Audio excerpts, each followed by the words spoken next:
que sont devenues les armes françaises vendues à l'Arabie Saoudite.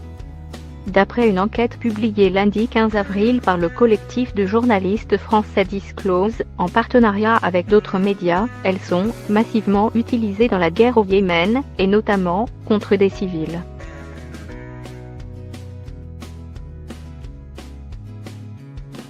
Une accusation qui rentre en contradiction avec les déclarations que faisait le 20 janvier sur France Inter la ministre des Armées, Florence Parly, assurant n'avoir pas connaissance du fait que des armes françaises soient utilisées directement au Yémen.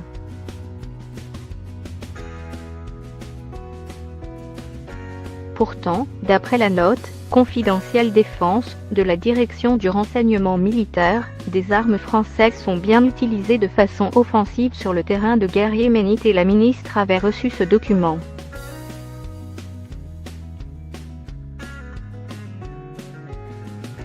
Preuve s'il en fallait que le secret autour des exportations d'armes est une tradition française favorisée par une presse peu encline à les remettre en question.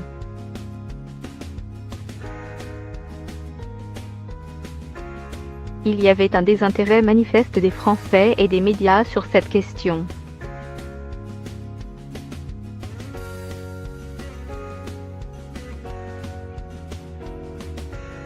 En France, il n'y a pas de pression médiatique au public, même si ça change depuis la guerre au Yémen.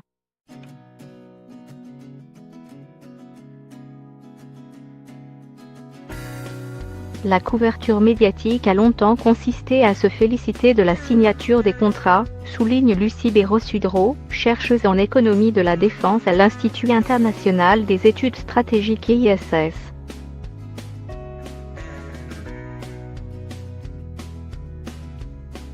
Présentés comme de puissants alliés de la croissance économique, les contrats d'armement ont longtemps eu bonne presse.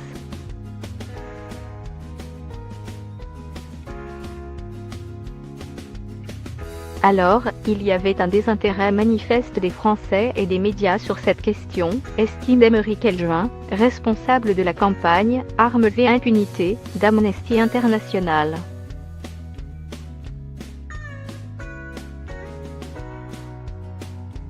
Mais, pour lui, l'origine de ce désintérêt est à chercher du côté des parlementaires.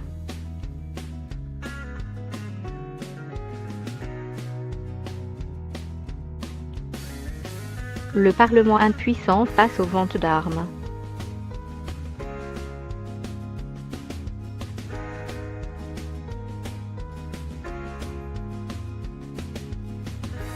À l'exception de la France, tous les pays qui vendaient des armes à l'Arabie Saoudite ont débattu du bien fondé de ces transactions financières.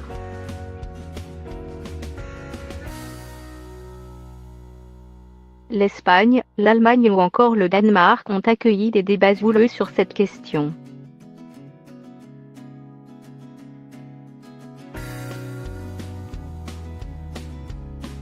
Mais, au Parlement français, il n'y a jamais eu le moindre débat ou la moindre discussion, regrette Sébastien Nadeau, député de la Haute-Garonne ex-LRM.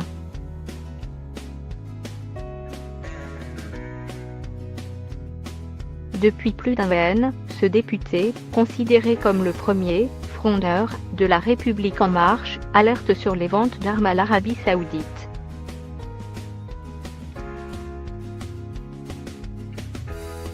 Mais l'homme politique se heurte à un mur de silence. La chercheuse Lucie Béraud-Sudreau confirme, le Parlement n'a pas du tout son mot à dire sur ces sujets-là.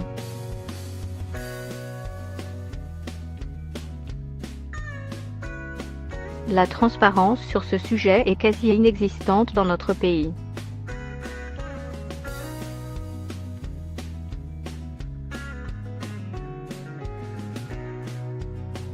Une fois par an, le Parlement reçoit un rapport sur les exportations d'armement de la France.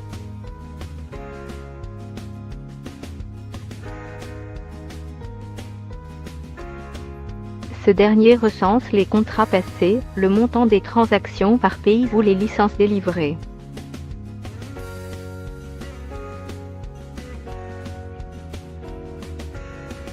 Mais pour le député Sébastien Nadeau, il s'agit d'une « vaste fumisterie » qui ne permet pas aux parlementaires de se saisir de cette question.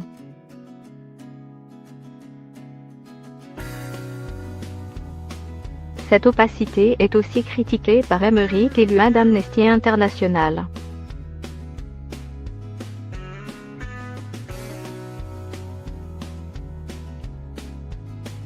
Pour lui, la transparence sur ce sujet est quasi inexistante dans notre pays.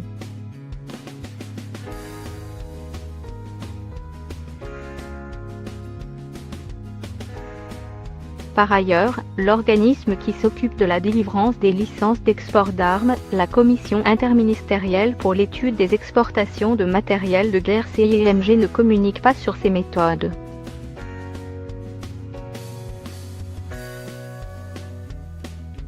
D'après Aymeric Caillouin, il est impossible de savoir si elle a refusé des licences et pourquoi, ou encore, sur quel motif elle en a octroyé.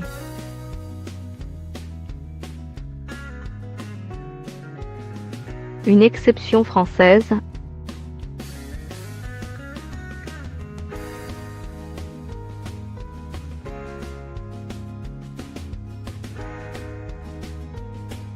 Outre-Manche, le rapport annuel donné au Parlement britannique présente des cas d'étude.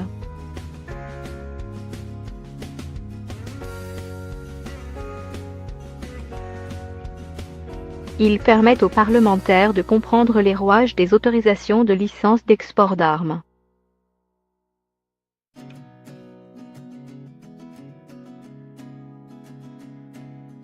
Le manque de transparence du gouvernement français inquiète les ONG et certains députés, mais la chercheuse Lucie Béraud-Sudreau tempère: il faut que certaines informations restent confidentielles car c'est un marché concurrentiel, mais aussi un enjeu de souveraineté des États.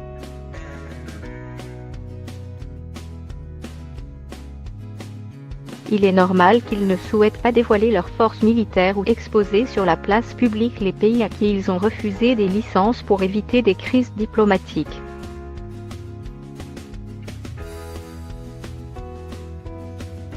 Il faut que cette problématique soit politisée comme en Allemagne ou en Suède.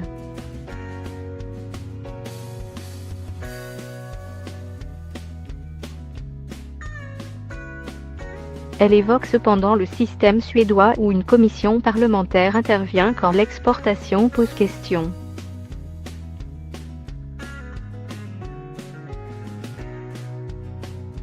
Leur débat reste secret, mais le Parlement a ainsi un pouvoir de contrôle.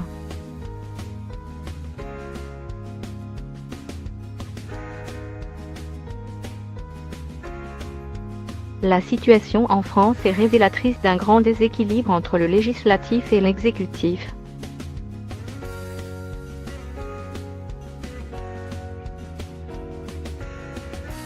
La réalité c'est que sur les ventes d'armes, il n'y a aucun contrôle du Parlement, regrette Sébastien Nadeau.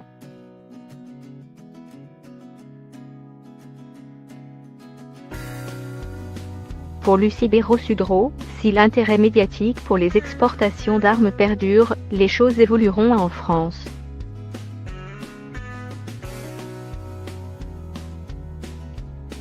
Il faut que cette problématique soit politisée comme en Allemagne ou en Suède où les partis politiques se positionnent tous différemment sur cet enjeu.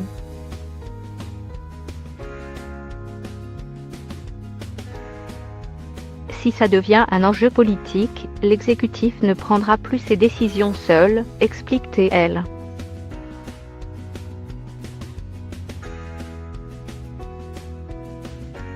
Pour le moment, les services du Premier ministre, Édouard Philippe, sont restés sur la ligne du gouvernement en affirmant ne pas avoir connaissance de victimes civiles résultant de l'utilisation d'armes françaises sur le théâtre yéménite.